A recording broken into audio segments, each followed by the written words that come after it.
Өзүңүздөр күбө болуп жаткандай, учурда дүйнөдө күчөп жаткан табият кырсыктары, өрт, суу каптоо, жер титирөөлөр, жер көчкүлөр, куюн, шамал, күндүн аномалдуу ысышы, самолеттордун абадан кулашы, оору, вирус, рактын көбөйүшү, улуттар аралык согуштар, эмоциядан бирин бири өлтүргөндөр, өспүрүмдөрдүн суицидке барышы жана башка кырдаалдар күндөн күнгө өлүмдүн санын көбөйүшүнө алып келүүдө.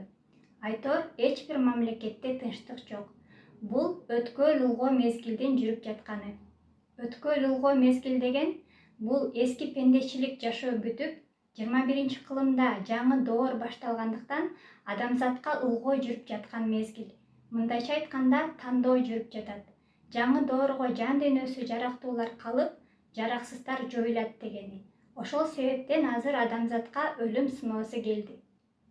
21-кылымда адамзат көп жылдык эволюциялык жолдорду басып өтүп, гени сөөгү жетилгендиктен эки дүйнө бирикти: асман менен жер.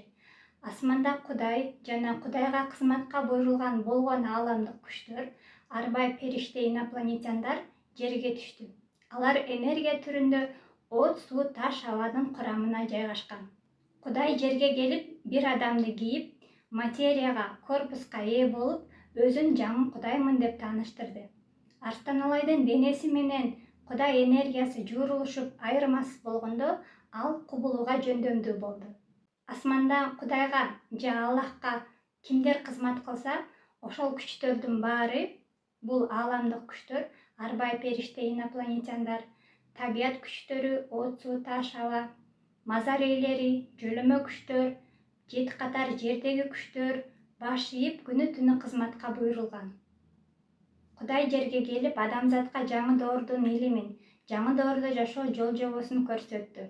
Эски пендечилик жашооңордон, түшүнүгүңөрдөн чыккыла, улуулукка калыптангыла, арбайдай периштедей сыпатка жетип, ошол кызматты аткаргыла деп өзүнүн талабын, тапшырмасын адамзатка жеткирип, милдетинен кутулду. Адамзаттын Кудай астында күнөөсү көп болгондуктан, эми жаңы Кудай адамзатка ачуу сот эсебин баштады. Ошол себептен азыр жерде кичи кыяматтын белгилери жүрүп жатат. Кудай жерге келип, өзүнүн мыйзамын, программасын орноткондон кийин, жердик мыйзамдардын күчү кетип, дүйнө башчыларынын ойлоп чыккан саясаты, мыйзамы эч нерсени чече дагы, жетектей дагы, токтото дагы албай калды. Жаңы Кудайдын мыйзамын ишке ашыруу үчүн Кудайга кызматка буйрулган болгон күчтөр ишке түштү. Алар адамзаттын айласын кетирип, ар тараптан кырсыктатып, жан дүйнөсүн ойготууда. Жаңы Кудай табият аркылуу дүйнөнү иреттеп, адамзатты башкарып атат. Аллахтын 99 аты бар дегендей, жаңы Кудайдын сан жеткис кыры, сыры бар деп берилет. Жаңы Кудайдын бир кыры бул куйруктуу жылдыз. Куйруктуу жылдыз бул куулма күч. Куйруктуу жылдыз жерге түшкөндө, асман, жер жоюлуп, жаңы закондор ишке кирген. Кудай жерге түшкөндө, асман же астрология пустой калды деп берилет. Эми астрология өзгөргөнүнө байланыштуу жердеги адамдарда дагы өзгөрүү болот. Анткени куйруктуу жылдыз Арстаналайдын корпусуна 3 нерсе: аалам өз жашоочулары менен, бул болгон галактикалар, планеталар, инопланетяндар; экинчи, табият өз жашоочулары менен, бул жердеги болгон жан жаныбарлар, канаттуулар, суу жаныбарлары жана башка; үчүнчү, адамзат өзүнүн техникасы, илими, дини, медицинасы, улуту менен куйруктуу жылдыз Арстаналайдын корпусуна жайгашып алган. Мындайча айтканда, энергиясын сиңирип алган. Ошон үчүн аалам, табият, адамзат бир ок жаңы Кудайдын корпусуна карап айланып жашайт. Бул дегени жаңы Кудайдын мыйзамынан, программасынан ашыкча чыкпай жашайт дегени. Жаңы Кудай оттун, суунун, таштын, абанын коду деп берилет. Отто эмне бар? Отто жан, рух бар. Сууда план, программа бар. Ташта Теңир мыйзамы бар.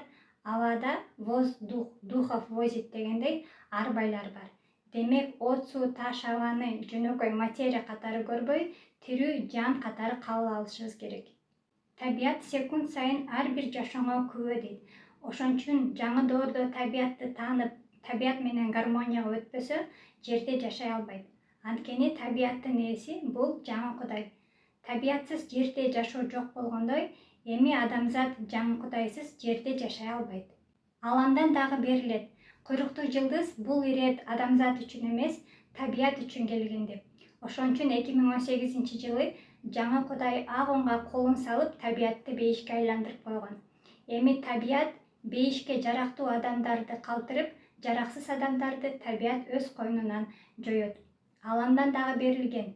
Табият адамзатты тазалайт, калган элди жаңы Кудай арстаналай кароого алат деп. Жаңы Кудайдын керемет куралы бул улуу күчтөр деп берилет. Ошол улуу күчтөр аркылуу жаңы Кудай дүйнөнүн чаңын аспанга сапырат. Учурда жаңы Кудай табият аркылуу дүйнөнү башкарып, тегеретип, тегиздеп жатат. Ал андан дагы берилген. Кудай бир адамды кийип алат. Ал адамга, жаңы Кудайга, дүйнө эли жана табият кул болот деп. Ошон үчүн табият бул Кудайдын аткаруучусу, кабарчысы. Табият кырсыкканда эч ким токтото албайт. Табият эгесин унутканды, Кудайды унутканды жазалайт. Табият үнсүз сүйлөп, адамзатты улуулукка калыптандырат. Табият Кудай астында өз кызматын аткарып атат. Адамзат болсо өзүн тааныбагандыктан, жаңы доордун талабын билбегендиктен кызмат аткара албай жатат. Ошон үчүн кырсыктардан өлүмдүн саны көбөйүп атат. Табият жер адамын, улуттарды аргасыз табигый илимге, жаңы Кудайдын илимине багындырат деп берилет.